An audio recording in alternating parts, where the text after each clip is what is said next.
featuring our Rotary Foundation and the other projects that we're involved in Zimbabwe, Cambodia and South Sudan. So your donations are very much needed and they are critical to the successful outcome of those projects. This, of course, being our centenary year, our centenary project, Give Every Child a Future, urgently needs your support and your donations. The project aims to vaccinate 100,000 children in 9 Pacific Island countries against 3 diseases, and we are running this project in partnership with UNICEF. And of course, we have a speaker from UNICEF today. You have heard Jeffrey Wilwell on many occasions remind us that $45 will vaccinate a child for life, 450 will vaccinate 10 children. So what a fantastic difference you can make. A link to make donations, as I mentioned, is on our Rotary Sydney website.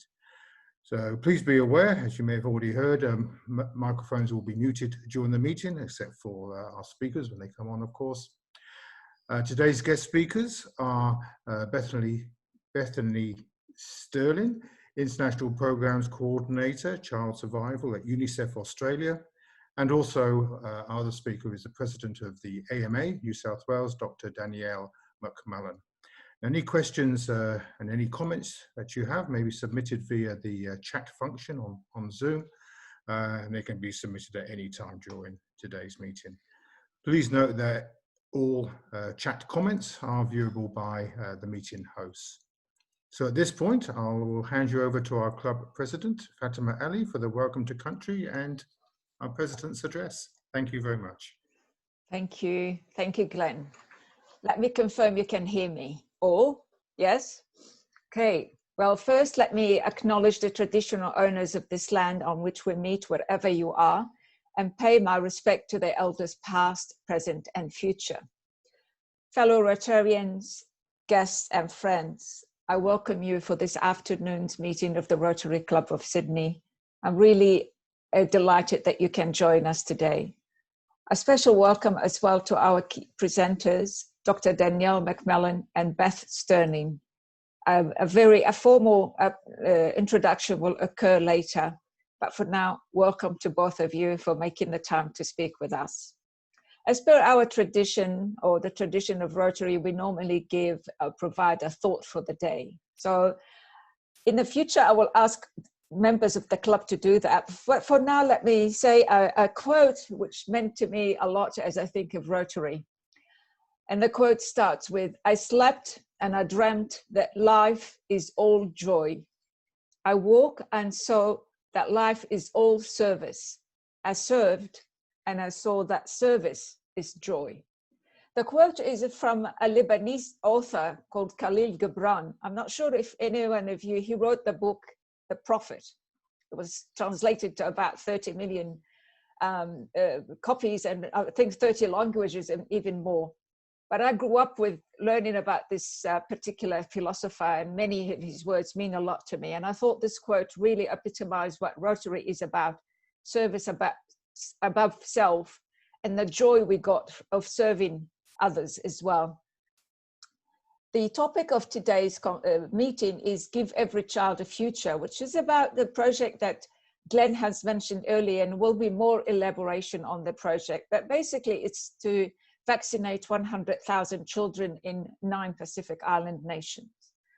Not a small feat. If you think about it, it's a huge project and requires much, much effort. And we are unable to do it without the contribution and the support and the relentless efforts of individuals and organizations and partners who are working with us. So hence, I would like to acknowledge, first of all, 2 key people in our Rotary Club who tirelessly for the last few years have not given up on this project and pushed it to make it an international project. And these are James Allen and Jeff Wilbone. I really thank you on behalf of our club for being there and continuously pushing this project. And also would like to acknowledge our partners, the Rotary Club of Melbourne, Auckland, and Wellington. But most of all as well, UNICEF, for their commitment and contribution to this project. Great projects are often the results of joint efforts of great people, and this is a good example of the great people we have on this project. So before I hand over to Jeff Wilbur, who will chair this part of the meeting about the Give Every Child a Future project, I would like to, and in the spirit of international services, I would like to ask Bruce Edwards, who is our treasurer, but also a member on the International Service Committee, to do a very brief announcement. And I thought I'll do it now, not after the meeting, because I need your attention as well to what he's going to say. So since you're all here, it's to you now, Bruce. Thanks, Fatima, and appreciate very much the opportunity to have a couple of minutes at the beginning of a busy meeting. Look, it's really on behalf of the International Committee, and we have some need for more people. We have some real roles with real projects that need champions within the club. This could be an existing member of the club, or maybe people have a friend who may be interested in joining the club if they had something real to do, or if they could be sure they had something real to do. So we've got a couple of real projects which are pretty interesting, and I've been doing a couple of them now for a number of years, and it's time that they should be rotated and moved on to somebody else. So just briefly outlining them. Number one is the Adrian Golding, the Gift of Life program, which is a program where we bring kids in from developing countries into Australia for life-saving operations, often they're heart operations. And there's a lot of, so we work together with an organisation called ROMAC, which is another Rotary group.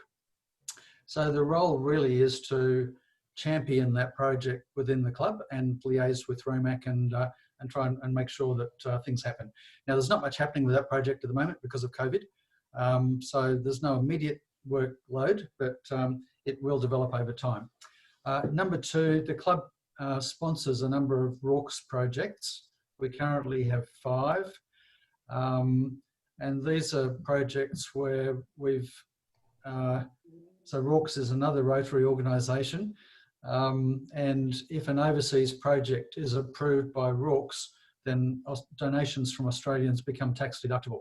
So this is a wonderful way that Rotary can support particularly new startup grassroots kind of projects overseas, and it's good for our club as well to have these contacts and connections. So somebody to coordinate that, again, to champion that within the club.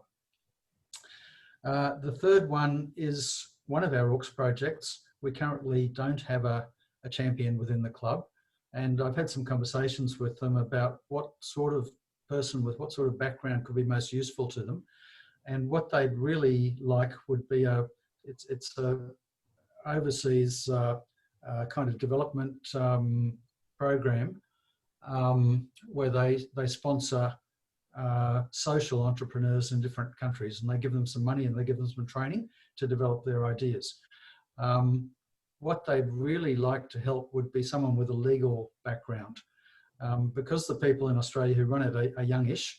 What would be ideal would be a youngish lawyer who could get involved and sort of coordinate the program with us, but also help YGAP as the organisation. So those are 3 very real roles where people can make a great contribution. It'd be great to have the extra members on the International Committee. It doesn't have to be current members. It could be somebody who's interested in joining the club. And perhaps while I've got the floor, and just for 2 seconds, and this didn't come from Fatima, it came from another board member last week, was the suggestion that the treasurer's role, which I've just taken on, is a big role, and that may be helpful to have split that up a little bit and have some support roles, or have a kind of a treasurer's committee. I'm totally open to that. So if anybody has a sort of financial bent and would like to help me with the treasurer's role, I'd be very happy to talk to them as well. So thanks, Fatima. Look, if anybody's interested in any of those, talk to me or to you or to Bernard McLeod as the chair of the International Committee. Thank you, Bruce. And we will put this information as well in our newsletter, which will come out next week. So keep an eye on that one. Okay, so now I'll hand over to Jeff Wilbur, who will chair this section of the meeting. Over to you, Jeff. Thanks, Fatima. And my real role here is to introduce Beth, but I can't help but put a bit of an introduction. I I think as all members of the club are aware, Rotary Give Every Child a Future started off to celebrate our 100 years of Rotary in Australasia by immunising 100,000 children across 9 Pacific Island countries against rotavirus, pneumococcal and HPV. Thank you for your kind words, but I've just got to say that whilst lots of us across Australia, New Zealand and the Pacific have done a lot of work on this project, it just would not be happening without the work of James Allen. So James is online and is usually the spokesman for this project, but I just elbowed my way in this time, but I just acknowledge the work that James is just an ongoing way of doing. I also acknowledge, as has already been done, UNICEF, our partners in this, both in Australia, New Zealand, and particularly in the Pacific, where they're responsible for much of the implementation.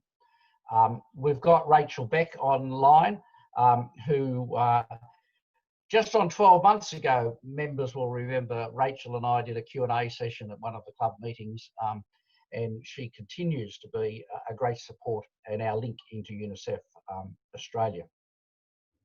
One of the questions people sometimes say to me is, why is Rotary doing this? And the implication is, why aren't the governments doing this? And I think it's an important point to address.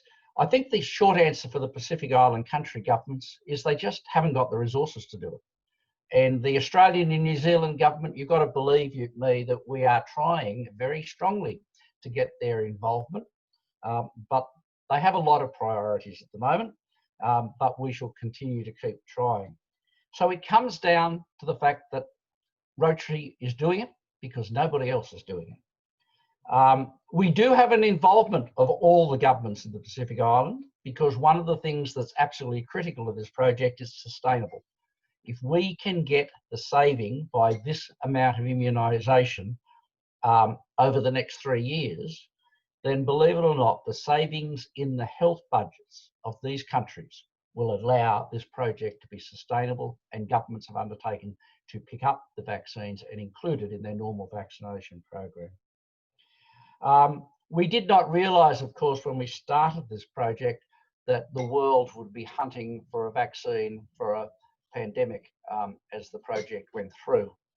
But what we did know, and we still know, is that the vaccines we're introducing into 9 Pacific Island countries will save lives, will help communities, and will help people who very much need that help.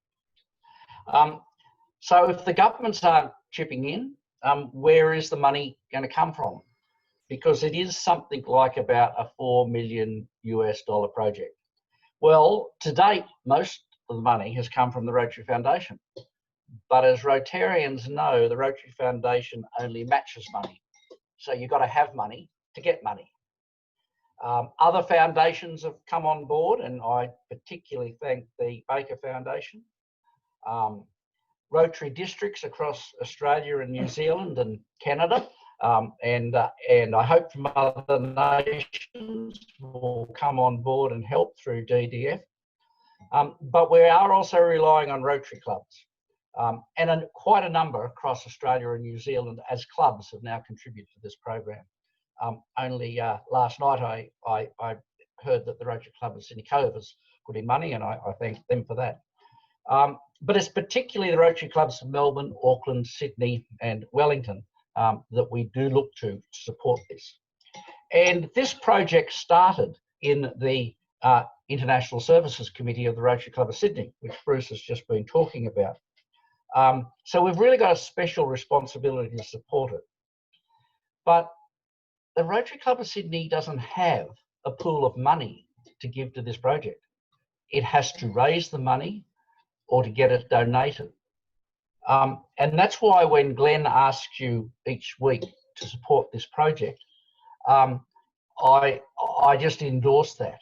And I've been saying for a long time now, $45 will immunise one child. And dare I say it, whilst we're not paying to go to lunch because we can't meet physically, please consider putting, say, $45 in. It's cheaper than going to lunch. And unlike the payment you used to make for lunch, it's tax deductible. Or of course, you just might want to do the 450 and do 10 children. Someone actually said to me, can't I just put in 4,500 and do 1,000 children for the year? To which I welcome, of course. So I unashamedly ask members and friends and supporters of this club to support this.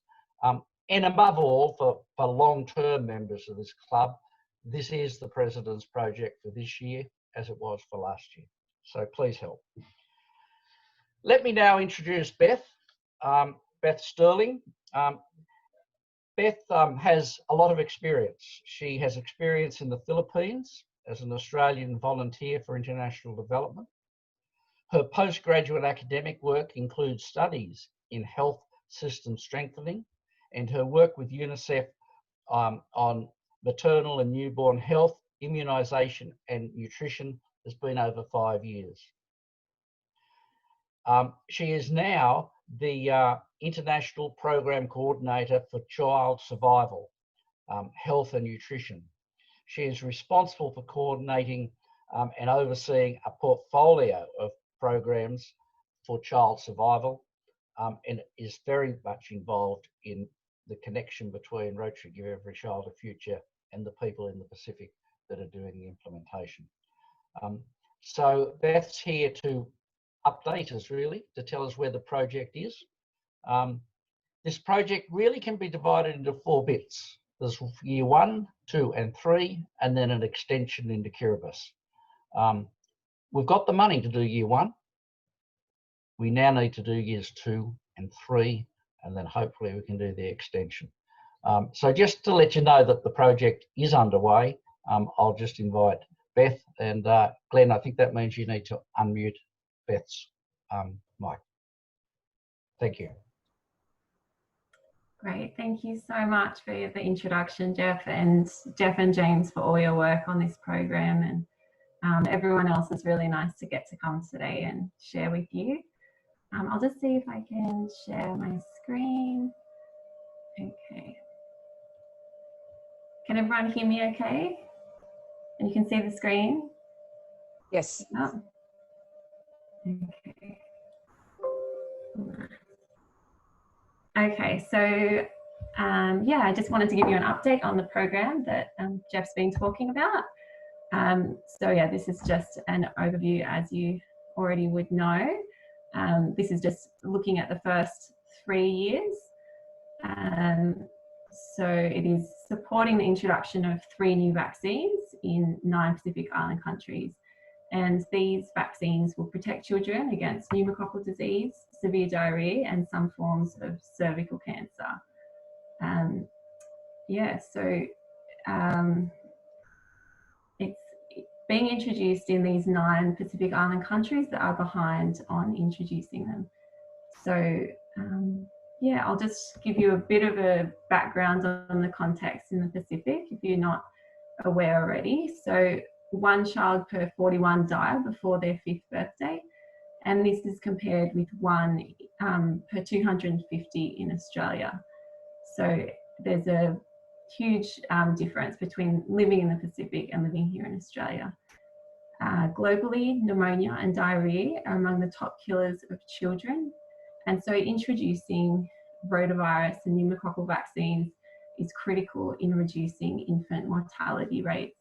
And this is also the case in the Pacific. The burden of cervical cancer seems to be much higher in the Pacific Island countries compared to regional and global averages as well. So despite advances in immunisations, Pacific Island countries are considerably lacking behind for the introduction of these 3 life-saving vaccines. And so this is why we need support. A huge challenge to these islands is the remoteness of many of the island groups. So there's 660 islands and atolls which go across the size of the USA and Canada. So this means they have limited accessibility, high transportation costs and travel times. And this can be extremely difficult context to deliver vaccines. To be able to reach the most remote communities and islands can be really hard, and also to be able to keep the vaccines safe and at the right temperature.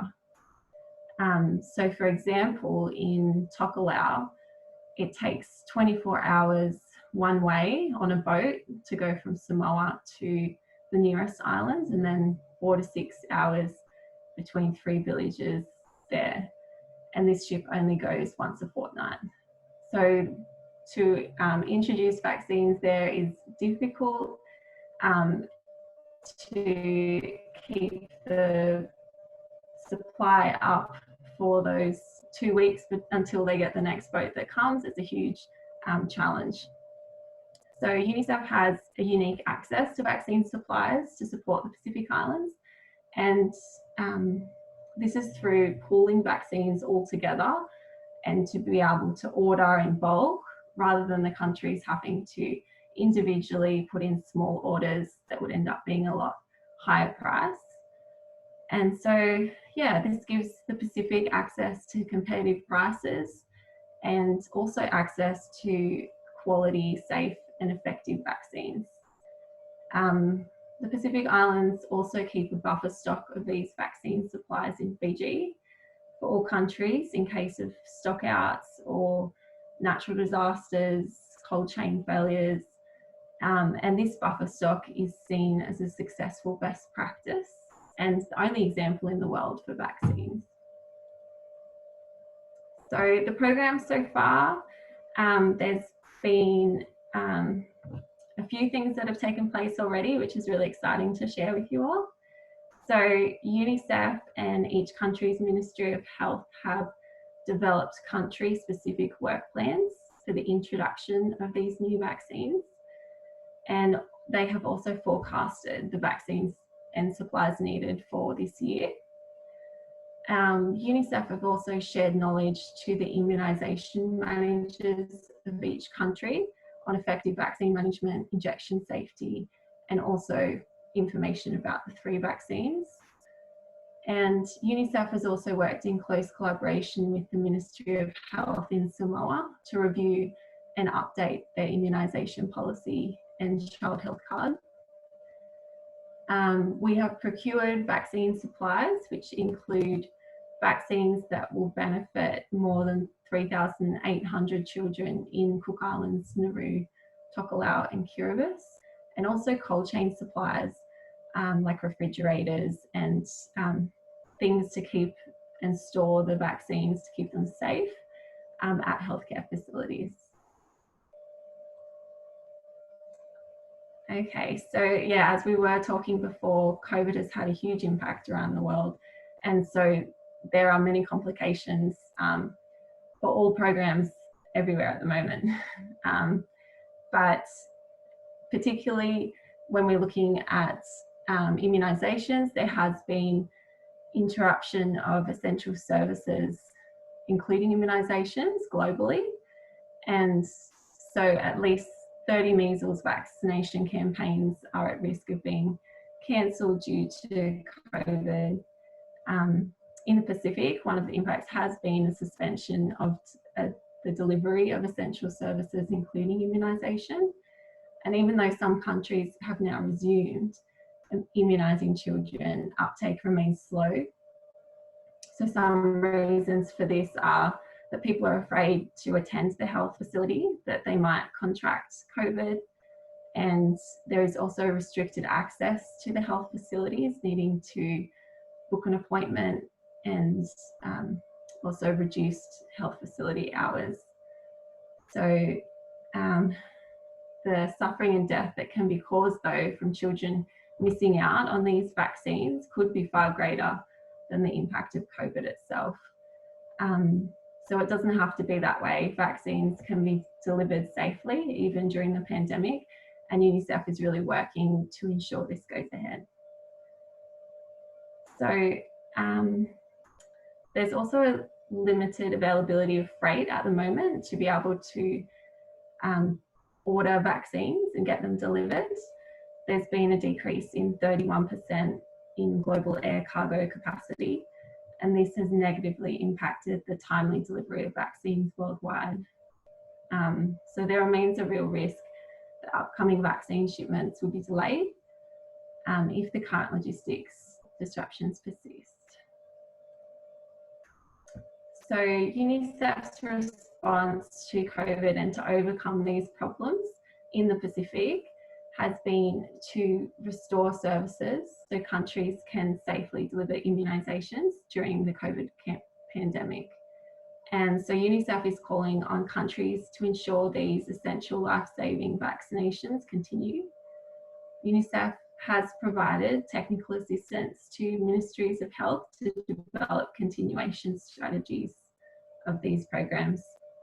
And UNICEF has been helping health workers to educate caregivers on how services have been adapted to ensure their safety so that they can attend, and to really let them know that it's safe to attend. UNICEF has also been training health workers through the radio to reach those who are remote.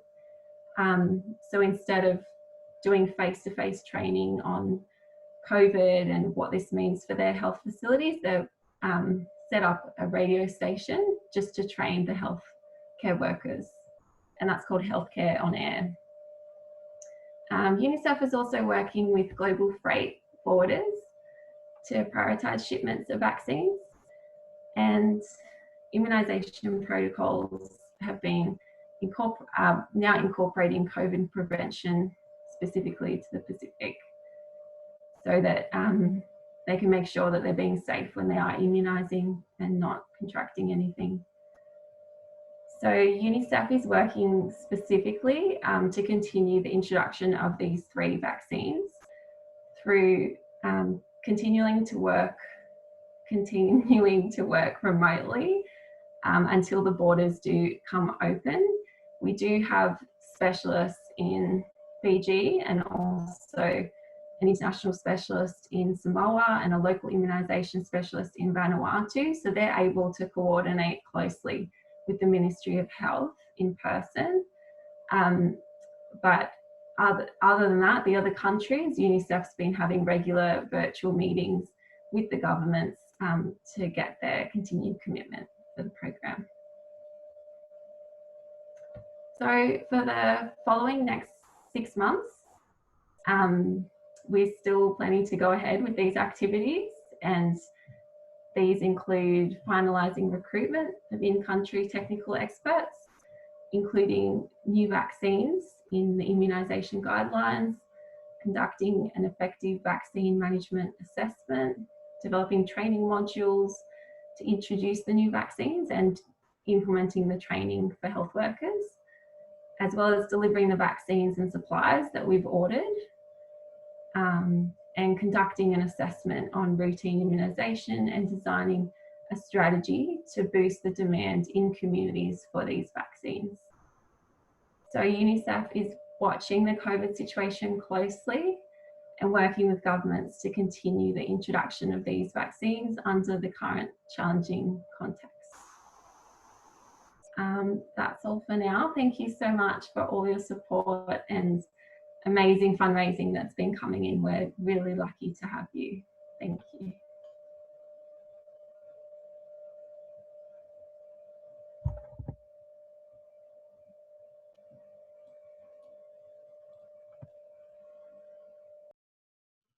Okay, thank you very much for that. I just hand over now to Fatima for the introduction to our next speaker. Fatima. Thank you, Glenn, and thank you, Beth. Now, our next speaker is Dr. Danielle McMullen, who is a GP practicing in Sydney's Inner West. She graduated from University of New South Wales in 2010 and has a particular interest in women's health, reproductive health, and mental health. She is a graduate of the Australian Institute of Company Directors. Dr. McMullen was the chair of the New South Wales Doctors in Training Committee and continues to advocate for strong teaching and training in the health system. Dr. McMullen would like to see a well-integrated New South Wales health system and draws teaching which draws on the strength of general practice and primary care, the public hospitals, and our private health system to improve the care of our patients across the state. She would also like to improve the gender diversity of medical leadership. Dr. McMullen will speak to us today in particular about why vaccination is important to human health. To you, Dr. Danielle McMullen. Thanks very much, Fatima, and for that kind introduction. And to our speaker before, Beth, I think the points you made about the distribution of vaccines in countries without as much refrigeration and things as we have is certainly fascinating. I know we struggle enough with cold chain supply in the centre of Sydney, so I can only imagine the difficulties that you have, and commend your work over there. Thanks so much for having me today. I will share my screen if I can work out how to do that. Hopefully you can see my screen there now. Yes, we can. Excellent. Excellent. So as Fatima said, I'm here to talk to you today about immunisations and why they're important. Hopefully it stays quiet. Someone next door just decided to start jackhammering concrete, so apologies for background noise. I would also like to acknowledge the traditional owners of all the lands we meet on today. I'm sitting on Gadigal land and pay my respects to their elders past, present and emerging, and extend that respect to the elders of all the lands we meet on and any Aboriginal or Torres Strait Islander people in the audience today.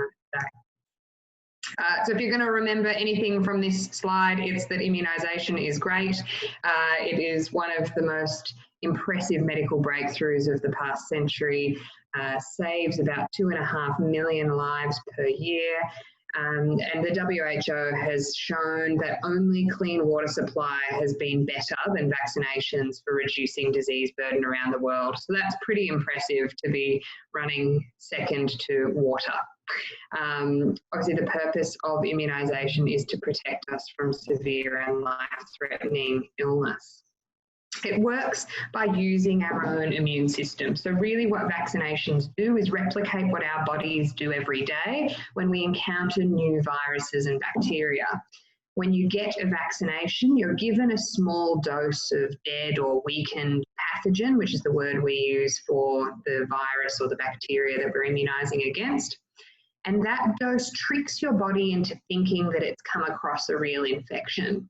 And in response to that, your immune system makes things called antibodies, which latch onto that pathogen and really signal the rest of your immune system to come along and fight it off.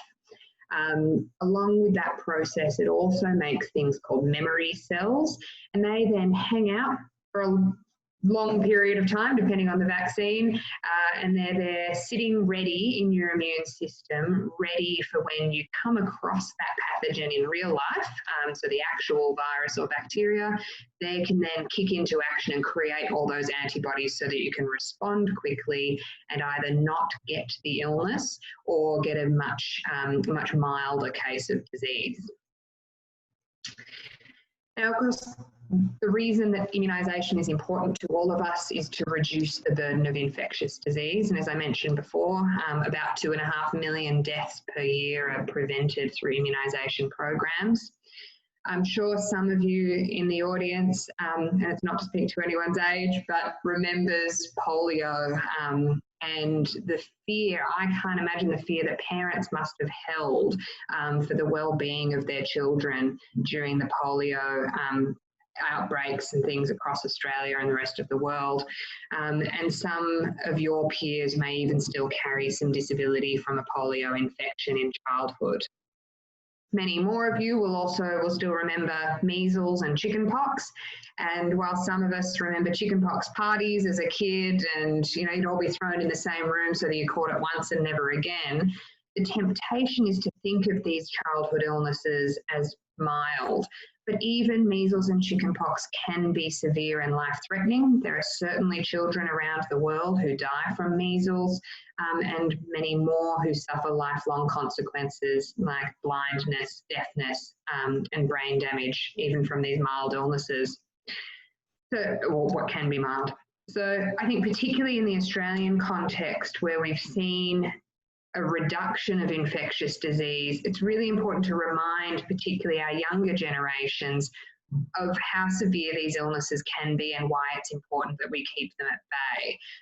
I think particularly with social media, we start to see this upswelling of why do we really need to vaccinate because we don't have measles anymore anyway, or we don't have polio.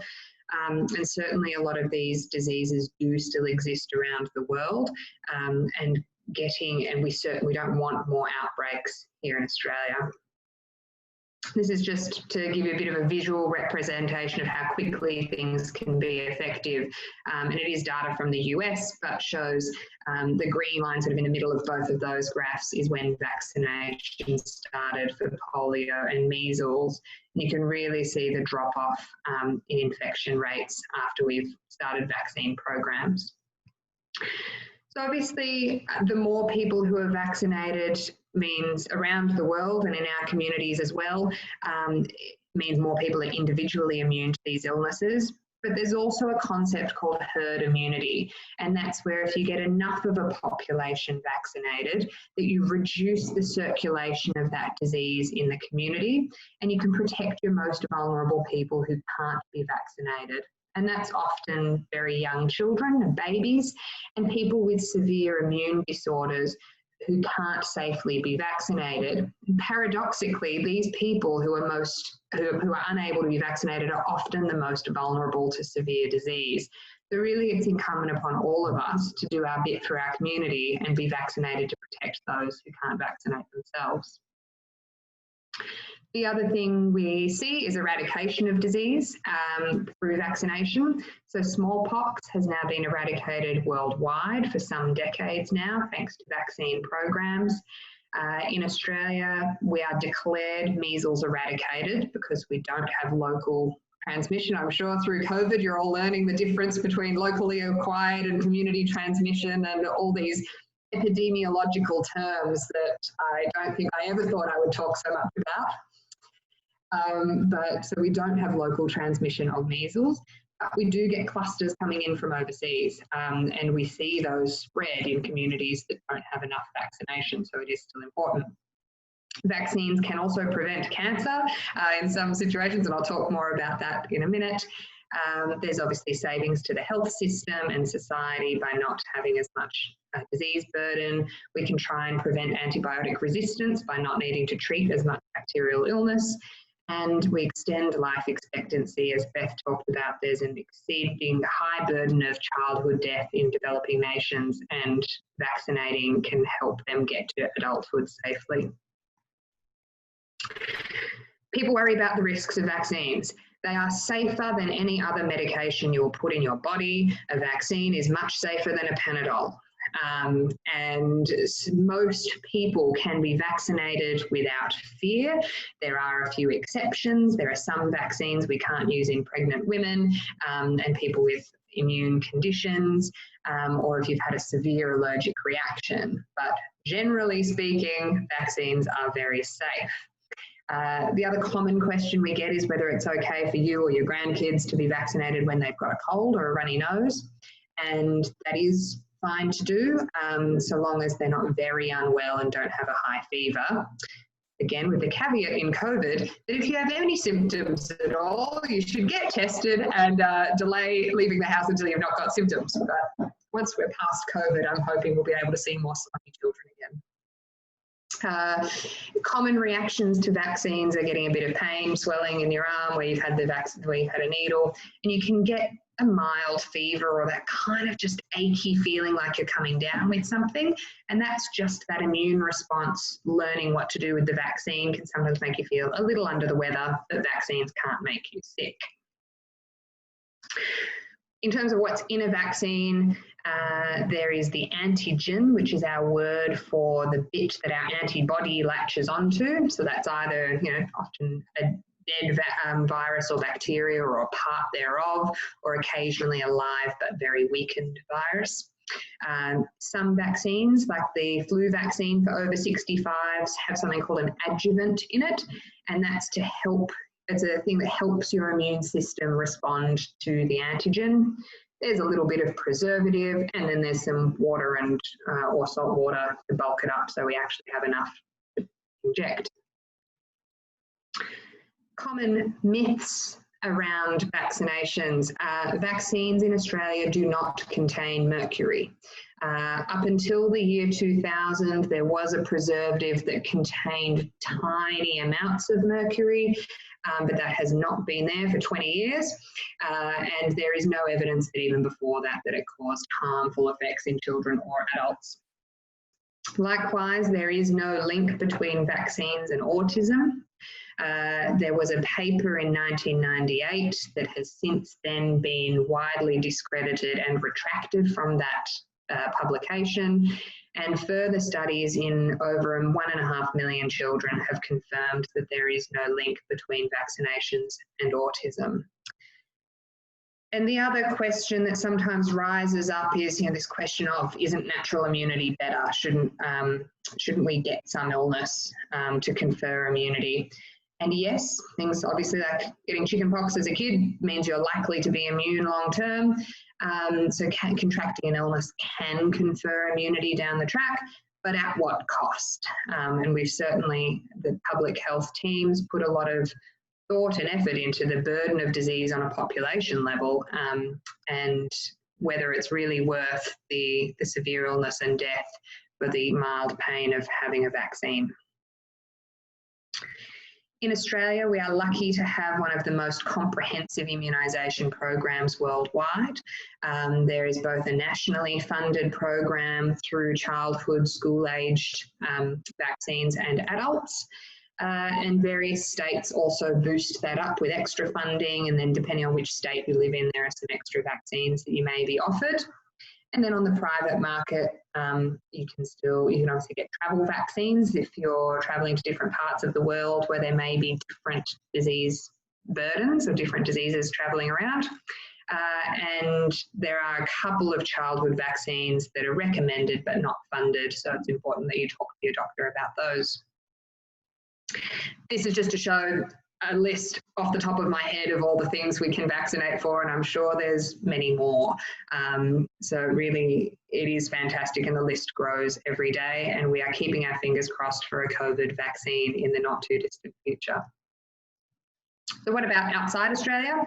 Sadly, other nations don't have the privilege of as much of a comprehensive schedule as we have here in New South Wales. It's estimated that 20 million babies around the world have insufficient access to vaccines every year. And it's unfortunate that around the world, the WHO at the moment is saying that vaccine rates have only stabilised worldwide. We would like to see rates increasing, and particularly with COVID, as Bethany outlined earlier, we're concerned that there'll be significant impacts to vaccine programs. Getting things started is always the hardest bit, and trying to maintain things as much as we can through COVID avoids you getting 10 steps back. I had slightly different stats to the death rates, but that in the nations that you're supporting with your Give Every Child a Future program, I had seen that 1 in 18 children there die prematurely, and many from vaccine preventable illness. So I certainly commend Rotary on your support of your campaign and do wish you every success with that. And I just thought I'd give you a little, just so you know what the vaccines are that you're supporting. Rotavirus is a very contagious gastro illness. So the 3 that you're providing are also part of our Australian program.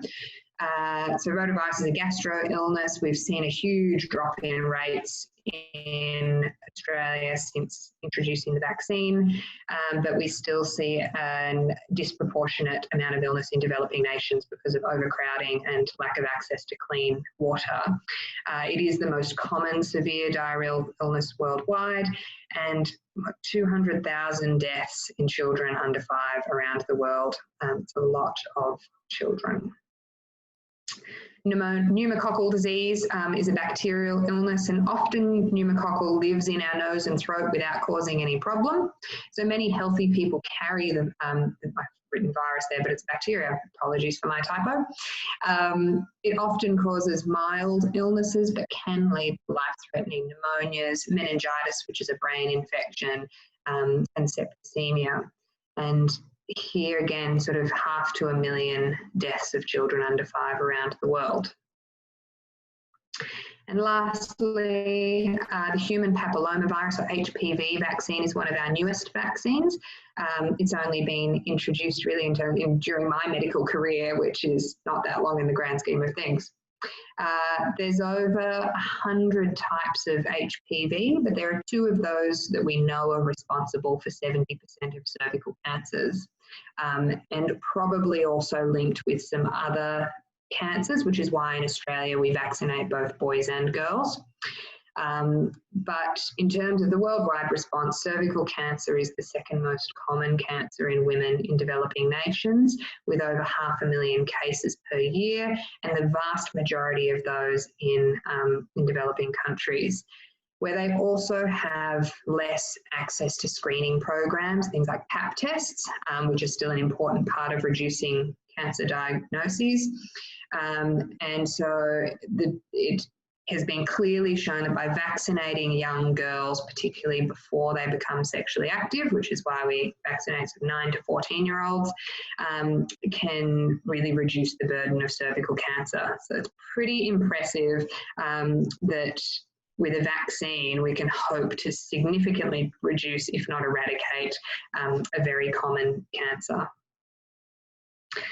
Couple of links there. I've sent slides to Fatima, so if you want more information, there's some links to evidence-based information there. And that was all from me, so hopefully we've got time for questions. Thank you very much, Danielle, for that. Yes, we do have time for questions for both Bethany and Danielle.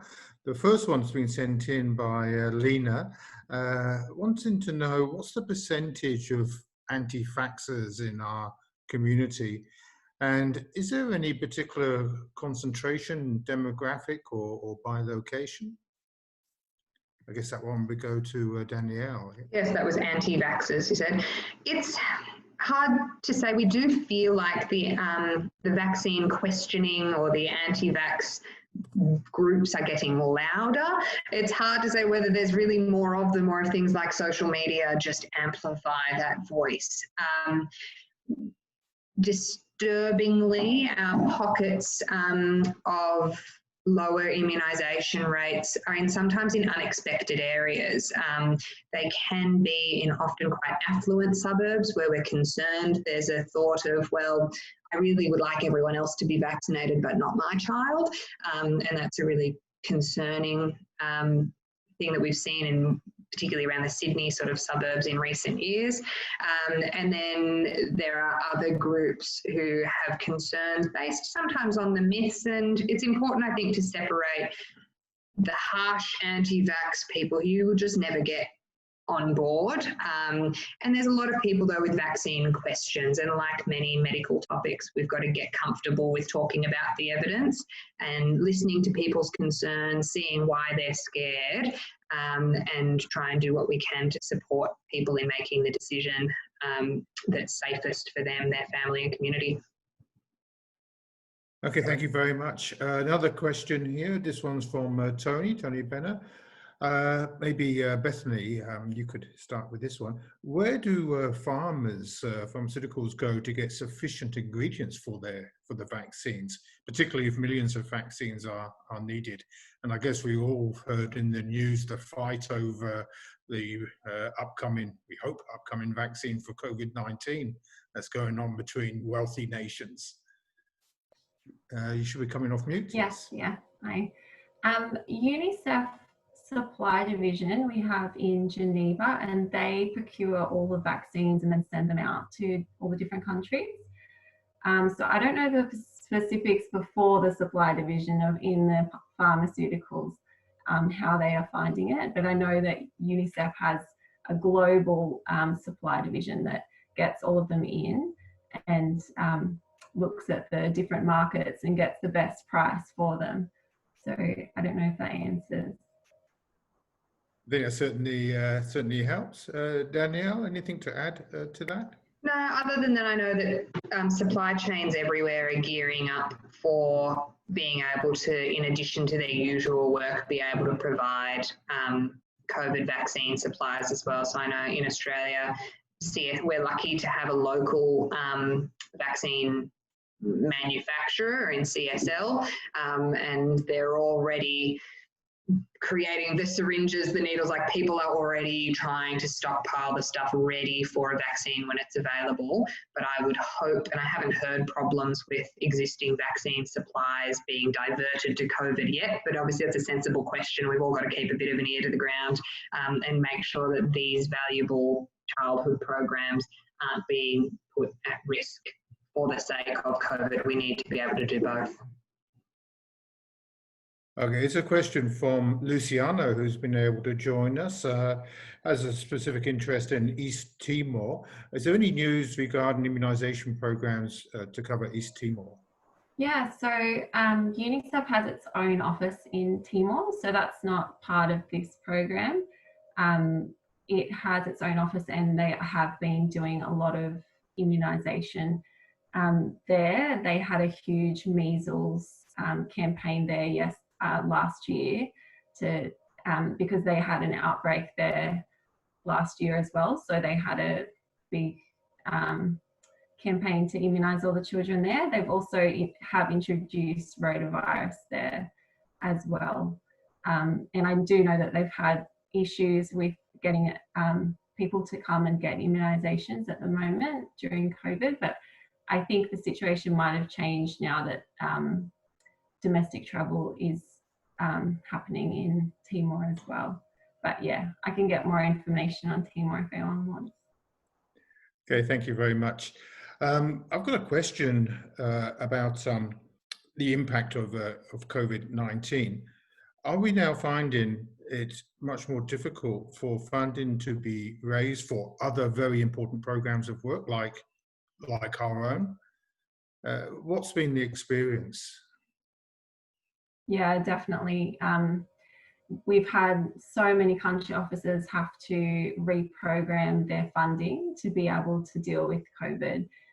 It's incredibly expensive to be able to get all the PPE in that's needed and to really support those health systems. But at the same time, it is strengthening the health system. So it's very linked to programs like ours. So I think UNICEF and all the countries know how important immunisation is. So it's still an essential service. So it's something that all the governments are continuing and promoting. But it's definitely hard to get additional funding on top of such a complex environment.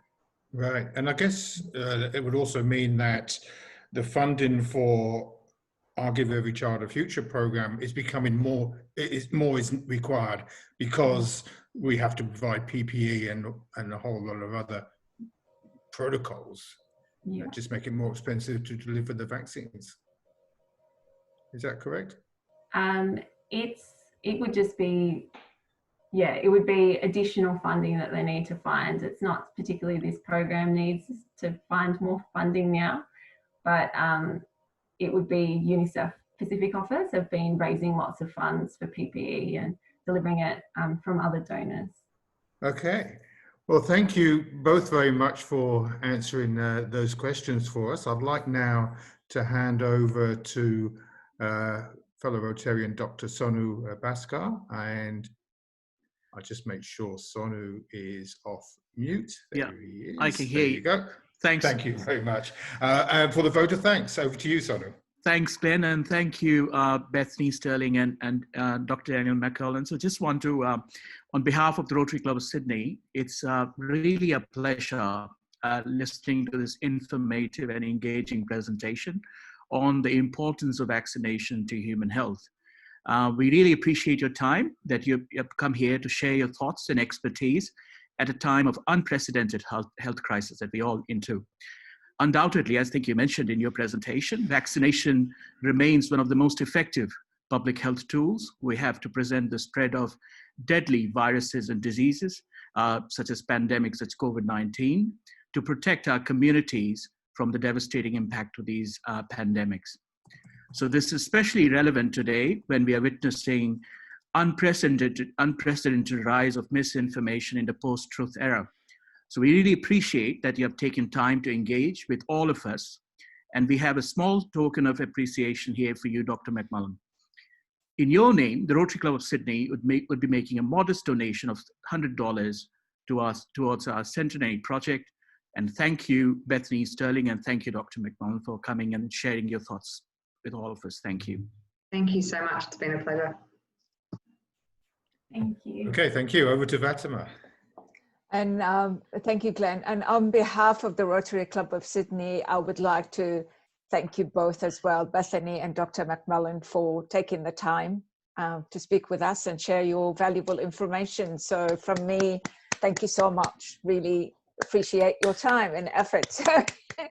A silent clap, yes. And Dr. McMullen, I know you're a very busy lady, so if you wish to stay with us, you're very welcome. But if you wish to leave as well, please feel free to do so anytime you want. And Beth as well, if you want to stay with us, of course, you're welcome to stay all the time the same. And if you wish to go, feel free to do so. Thank you again. Now we'll just resume to make a few announcements for our club for the coming week. We've got a couple of things happening, a couple of events happening, so bear with me just a second. We have the youth committee tomorrow at 5 o'clock. The information was shared on our in our newsletter. We also have an important event. If you haven't already registered, it's the Climate and Peace Forum, which will be on the 6th of August at 6 p.m. on Thursday. So if you haven't registered, I invite you to register to this webinar. I believe there are already 250 people registered to this webinar. It's a joint effort between our club, Rotary Club of Cove, Sydney Cove, and a couple of other clubs, I think. But it's as well under the auspice of our Peace Building Committee. So please join this webinar. Registration is still open. Go ahead and hope to see you there. Also on Friday, we have an informal get-together lunch at the Castlereagh Hotel for those who are interested to see what you look like, what each of your fellow Rotarians look like after this, isolation period. So we're having a lunch, and Jeffrey Little will be there, and I'll be there. So I hope I'll see more of you there. So I need to be reminded what you look like. I haven't seen many of you for a long time. And the other thing as well, so don't forget, next week we have another really super fantastic speaker. She's a friend of mine, but she's also, apart from she's a friend of mine, her name is Violet Rumiolotis, and she is Violet was nominated the 2018 CEO, Telstra Businesswoman of the Year, and also was the Australian Financial Review 100 Women, one of the 100 women most influential women of that year as well.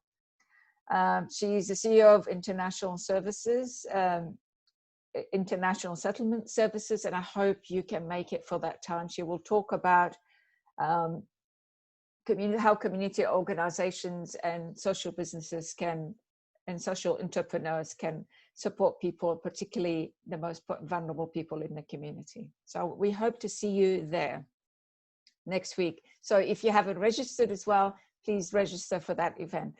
We're also, I'm going to ask Jeff Wilbo next week as well to give us more details about, if you haven't forgotten, this is our centenary year. So we're going to tell you and share with you excitedly all the events that we are planning for you for this centenary year, or for our centenary celebration. So we will have some details about this. I hope I didn't surprise you too much, Jeff. I know we have talked about it a little bit, but so yeah, please come along. I would like you to hear what we are planning. This is significant for a year for us. I'd like your participation, your feedback as well, your contribution, your ideas. So I look forward to see you all next week. And in the meantime, have a lovely week. And also, please don't forget the other events that we have on. Feel free from wherever you are to participate. One last comment. I believe we have a couple of international people joining us. First, an international Rotarian, Mr. Malik Ashraf Hamid, who is the father of one of our Rotarian, Hassan Hamid. And Mr. Hamid is the president of Islamabad Rotary Club in Pakistan. Welcome to our meeting. I also would like to welcome Jihan from Dallas. Welcome, Jihan. And it's great to have international visitors joining us to our meetings. We can't have you in person, but we have you online. Welcome, and please come again. Thank you so much. Have a lovely week. And if you wish to stay online, please do. We have informal chats now. Please do stay online. I'll be here online until 2 o'clock. Thank you so much all for joining us today, and have a lovely afternoon. Thank you.